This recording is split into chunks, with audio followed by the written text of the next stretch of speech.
Somebody said, oh, I don't know why black people laughing at Latinos and Hispanics, because if he gets away with this whole deportation situation, and he will, black people in the community is affected too. Black people are laughing because we knew. Like, I want y'all to understand something. And I understand that y'all may not like it. And you may not even receive it because it's a black woman telling you this. And we know how y'all feel about black women. Y'all don't ever listen to this. But he has a hyper focus on certain people for a reason. And that reason really is because first of all, they are like, oh, if they do this to us, they're going to do this to you and repeal your 13th and 14th Amendment. No, you need 3/4 of a majority in order of the Senate in order to make it like a constitutional amendment, like a remove one or repeal one. Hey fam, Gracie here once again. Welcome back to the channel. I am hoping that from wherever you, my lovelies, are watching this from, you are doing alright and God has protected you and preserved you very well. If you continuously support me on here, thank you so very much for your support. That really means a lot to me. Now, as always, we do have an interesting episode to give our takes and reactions on. I came across this video on TikTok, and I think the sister really made a lot of sense. And I had to, dig deeper with this entire, deportation, because a lot of Latinos came out and they're saying, you black people are laughing at us, but you are forgetting that you also have, illegal African, Jamaican, like black migrants that are within you. So if they are done with us, they are coming for these others. Probably your sister will be taken back, your auntie or something like that. And she came out to issue a statement and she's saying, no, we are not laughing because we are happy that this is happening to you, but the fact that we told you all this time and you did not listen, but also the fact that you chose to vote for privilege instead of rights. But also the fact that when they are saying that make America great again, you should understand, when was America great? America was great when black people were slaves. So that is the time that the MAGAs want to take America back, where it is only a certain group or minority, which is only black people and Native Americans. And I think it really made a lot of sense to me. So I thought, why not bring it out here to my people and see what you guys think about this. Let's watch this, come back and talk about it. somebody said, oh, I don't know why black people laughing at Latinos and Hispanics, because if he gets away with this whole deportation situation, and he will, black people in the community is affected too. Everybody, all of y'all are gonna be laughing until your Jamaican grandma is gone away. Everybody laughing when the black community is filled of black immigrants as well, stuff like that. Okay, first let me just say this: black people aren't laughing at Latinos because we want something bad to happen to them. Now, we're not laughing at Hispanics because we are pleased with negative things happening to them or their fear. One, black people laugh to keep the pain away. And black people are funny as shit. I'm not gonna hold you, because some of these jokes is fucking hilarious. That's just when y'all already know we funny as shit. Two, black people are laughing because we knew. Like, I want y'all to understand something. And I understand that y'all may not like it. And you may not even receive it because it's a black woman telling you this. And we know how y'all feel about black women. Y'all don't ever listen to this. But he has a hyper focus on certain people for a reason. And that reason really is because, in my belief, YT people never cared about anybody else but black people. YT people in America see things as black and white. This country has always been black and white to them. And all the rest of y'all in between, that's how they felt about y'all. I know y'all fought so hard to not be in the shadows of black people. Don't treat me like them. I'm not one of them. I'm not black. I'm Hispanic. I'm Latino. Don't do that like that. I'm not a minority. I want to be the model minority. Whatever it was. That's fine. That's cool, because everybody deserves their own identity, and I respect that. We understand that. Nonetheless, YT people never cared. In my prediction, YT people want to get this country back to its original form. To make America great again, right? And the original form was, it was black people, Native Americans, and white people. That was it. None of y'all over here. None of y'all were on the plantation with us. YT people see minorities as support for black people. Black people now know better. You all were able to come over here into this country and live a life of semi-luxury in comparison to us. You all were able to get benefits and privileges off of the backs because of us. YT people gave you adjacency. They gave you the model minority. They gave you a little bit more acceptance. They gave you better treatment, not because they liked you, not because they respected you, not because they seen you as equal, but it was to spite black people. You came in here on a higher, having a higher stance in the pole or hierarchy pole because of black people. One, black people fought for the right for you to even get over here and benefit from things. That's one, and one of the main important situations. And like I said, because two, white people wanted to spite black people. This is a fight between white America and black America. It ain't got nothing to do with y'all. So when black people are laughing, in the sense, we're laughing because there's no gotcha moment over here with us. See, a group of people that knew that they would be in danger if these people won, there's no gotcha moment. We knew this. The laughter comes from you all that didn't. The laughter, unfortunately, behind some of us comes because you all are experiencing a gotcha moment. The gotcha moment for you all is you all believing that if you chose them, that you would be in favor. You all believing that you were going to escape or rise above or soar above the trauma that everybody like us, black people, were going to receive. The gotcha moment was that you thought, or that you let them convince you constantly that if you aligned yourself with them, that you would be safe. And the fact is that they convinced you that having privilege over rights was better. That's what you voted for. You voted for privilege over rights. And now they're here taking your fucking rights away. So you don't receive any privilege. You see how that fucking goes? Black people have been telling you to follow us for the longest. We've been carrying everything on our shoulders and leading you for the longest. All you had to do was side with us. And you continue to live the level of comfort that you've been living out here in America. Off the backs of us. Out of the spite for us. That they can't stand us. White people have always hyper-focused on black people. He ain't got no beef with Jamaica. He ain't got no beef with Trinidad and Tobago. He ain't got no beef with Grenada, Bahamas, Barbados, Turks and Caicos, Cayman Islands. He don't give a fuck about them. Even though he talks a little shit about Haiti, he don't give a fuck about them either. He don't give a fuck about Ghana, Nigeria, Sierra Leone. He don't give a fuck about none of them. He's not focused on them. My prediction again. YT people would want more black people here because they want to benefit off of our labor. They want to benefit off of our culture. They want to benefit off of us and just completely harass and harm us. They don't care. So they need you out of the way. Remember when Trump said that immigrants was taking black jobs? You think that he wants to remove us? No, he wants to remove you all who were receiving a level of privilege above black people. Black people still not only had to fight our way to get into places because of YT people, we had to fight to get our places because y'all were getting some level of favor over us, even though you were here and reaping the benefits off of us.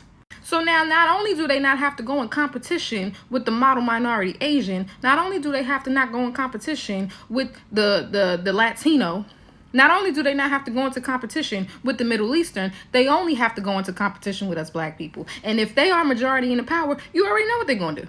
They're going to overpower us. And now those jobs that were black jobs can go right back to us. We can go back to having the low-paying jobs. They can kick us out of the executive positions and the high positions that we had to work 10 times as harder to get. You only had to work 4 times as harder to get. And they'll be back in alignment. Them at the top, us at the bottom, and nobody challenging them in the middle. So I want you to have that understanding. YT people never cared about y'all in between. Y'all were just there. I'm sorry to tell you the truth. Black people laughing at Latinos and Hispanics because if he gets away with this whole deportation. Oh my God, she made so many good points. Okay. First of all, they are like, oh, if they do this to us, they're going to do this to you and repeal your 13th and 14th Amendment. No, you need 3/4 of a majority in order of the Senate in order to make it like a constitutional amendment, like a remove one or repeal one. So no, they're not. And she was making such a good point. So we're going to talk about all the racial minority groups and their use for what someone says, call it white delusion or white inferiority that is laced with white delusion, and their place and why they're getting kicked out. So she made some excellent points about, like, she was saying it was never about them. It was always about us. They allowed you in to spite us. They allowed us in to, like, make us look a certain way. At the end of the day, the analogy I want to give is that black and white people in this country fortunately or unfortunately, are like a very toxic family, but it is family. And minority groups come in here and they try to get between family business. And white folks are like, okay, whatever, we'll use this, but like at the end of the day. And she made a good point, and I'm going to go a bit to all these different groups and about that. And she made a good point about saying, why do you think he said, oh, the Hispanics took black jobs? Because they want us on the bottom and them on top. So here's the deal. They don't want us gone. It's like Prince Harry and Prince William. Prince William never wanted Prince Harry to leave. He wanted to sit there and use Prince Harry.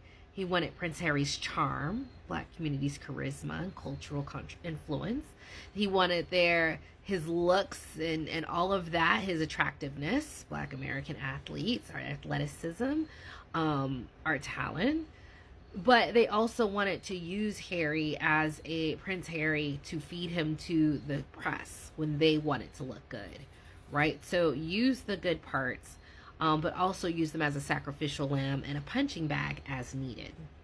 It's literally what the dynamic is here. And so when the Hispanics and Asians and Indians, they want to be considered just as important as black voices, because when you get over here, you realize black voices are very powerful, as they should be, because we're very powerful people and very influential as far as shaping the culture and direction of this country, or fighting against it. But regardless, either if we're fighting against it or shaping it, we're very powerful, or contributing to it, or inventing it, because a lot of inventions that you guys, including the cell phone and Wi-Fi and GPS, come from black women and black male inventors. Okay, we hold a lot of patents that people then go on to capitalize using colonization and capitalism, which is disproportionate.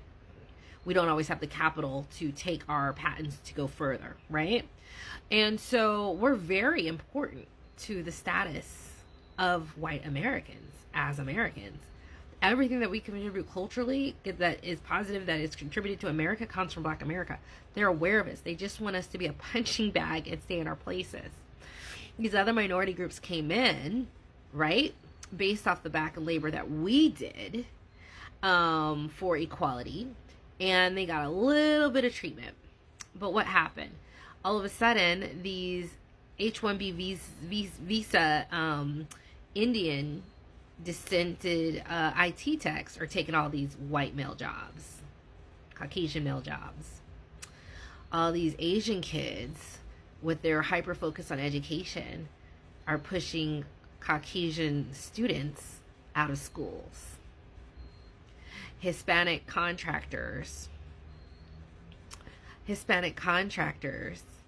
are taking money from other Caucasian male contractors and their businesses, because they're getting all the business. So you were never really going to be family. And with this last election, you saw so many of those people vote for them and vote for Trump, which would insulate them. So that's why I'm laughing now, because before I was on their side, but now I'm like, I don't care. You guys are on your own as far as I'm concerned, and there's no effort that's going to be extended from me to alleviate it. And now that they voted it against their interest, thinking that because of the treatment they got, they thought that they were going to be able to get more and more of a piece of the Caucasian cake. And so that's what they voted for. You have watched this video to the end. I want you to let me know what you think. I don't want to run into assumptions. I bring these episodes right here to see if there is other people that can relate to some other people's opinions and takes and, way and perspective of seeing things, right? And that's why I am asking you guys to come on and go ahead and put your thoughts in the comment section. Now, these sisters really made interesting points, that some of them I really agree with them, and then some of them I may be a bit skeptical, and I'll give you the reason as to why. One of the things that I'm skeptical about is there's a sister that said Black Americans and the palm coloreds is one family, one toxic family. And I don't know about that. I'm not going to say what I feel, but I am going to ask you guys to let me know if you think the palm coloreds have always looked at you as family, you as melanated people, right? And then she was saying that these other people wanted to come and join in and, you know, demand for some shares in this toxic family and, you know, claim to be part of it, which clearly they are not.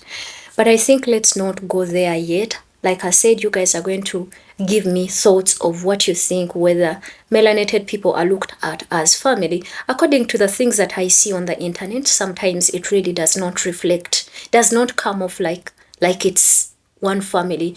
There are people that have made it clear that they are, you know, the masters, and then everyone else is supposed to be, you know, the servant. And I think this is very evident with things like to make America great again. Now, a lot of people come out to ask, what or how did the Great America look like, or when was America great again?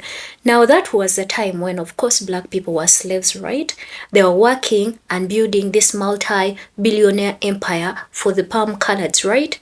And nobody was there to challenge anybody. Now, we have to see the history, the historical perspective of what happened. Black people built this, but also they fought for the rights, their own rights, but not just for their own rights. They also fought for the rights of those that are in America right now. And it is very interesting that what is happening right now, you realize that America is now being more friendlier to visitors or migrants or immigrants, instead of actually being more nicer to the black people that fought for this. An example is when some of, you know, people come from nowhere, they access loans, but it is so hard for black people to have those loans. Black owned businesses really face it the hardest, but you realize that migrants get it softer. I'm not saying that they are not working. No, they work, right? But there are benefits that are given. They are given a softer landing than the Americans. And I think the Americans that are against the illegal migrants, I think they do have a reason, right?